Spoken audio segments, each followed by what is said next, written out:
હા શું હું બહુ તાવ આવ્યો તો એટલે તો ઈ બીવે છે તો પણ બેઠા હું દવાખાને લઈ જાવ ને પણ ઉભા રહ્યો ને બકુલભાઈ આવે પછી દવાખાને લઈ જાવી ઓય બાપા બકુલ હું ડોક્ટર છે હા, તો પણ વાટે હું બેઠા દવાખાને લઈ જાવ આ ઈ હાસુ હાલ આપણે ગામમાં જાવી હાલ લ્યા આપણે ભોળા દાદા દવાખાને લઈ જાવી હાલો ભોળા દાદા દવાખાને જાવી એલા જનાવર ની આવે ને આ જનાવર નહીં આવે દવા લેવી પડશે તો તાવ ઉતરશે હવે ઊભા થાવ ઓ બાપા જનાવર હવે હું એટલા બધા બીવો ક્યાં છે જનાવર કાઈ નથી મમરાભાઈ હાલો ને ભોળા દાદા ને તેડી લેવી શું કામ તો ક્યાંક ભાગી જા તો આપણે ક્યાં ગોચ્યું આ ઈ હાસુ આ તેડી લેવી મમરો જાડિયો ને કેમ દાદાને તેડીને લાવે છે? ઓ બાપા જનાવર નથી ગાંડા સાહેબ છે શું થયું દાદાને?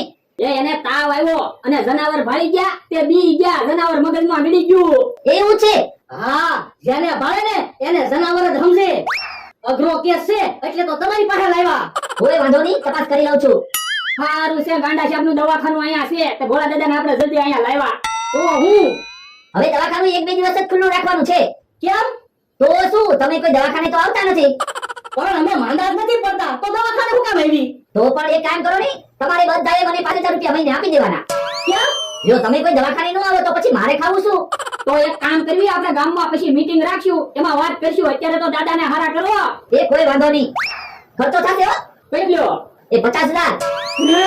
ભોળા દાદાને તાવ આવેલો છે એમાં 50000 રૂપિયા થોડા હોય તમે ડોક્ટર છો કે હું ડોક્ટર છું? તમે તમને ખબર પડે કે મને ખબર પડે? તો તમને હા તો પછી જેટલી ફી થશે એટલી આપવી જ પડશે. મગજમાં તાવ ગળી ગયો છે ને એટલે 5 ઇન્જેક્શન એક સાથે આપવા પડશે. ઓ બાપા ગાંડા સાહેબ ઇન્જેક્શન નું ન બોલતા ઈ બી ગયેલા છે ને વધારે બીવે અરે પણ ઇન્જેક્શન તો આપવા જ પડશે, એમને થોડું સારું થશે. ભોળા દાદા ઇન્જેક્શન લઈ લો તમને તાવ ઉતરી જાય ને ગાંડા સાહેબ દવા આપી દો ને ઇન્જેક્શન નથી આપવા તો એક કામ કરીએ, 5 ઇન્જેક્શન નથી આપવા, એક ઇન્જેક્શન આપી દઉં છું.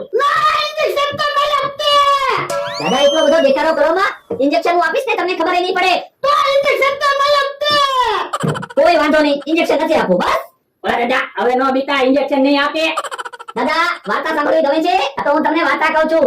એક હતું જંગલ, જંગલમાં જનાવર ચાલે ડુક, દાદા ભાગે તો ડુકતું. વાર્તા સાંભળવાની મજા આવે છે ને? હા, એ દાદા બહુ સારા, પેશન્ટ છે મારા, થઈ જશે સાજા, રૂપિયા બહુ જાજા. દાદા સામે શું છે? અરે પણ ઊભા તો રહ્યો, ફી તો દેતા જાઓ. બાપા ના પાડી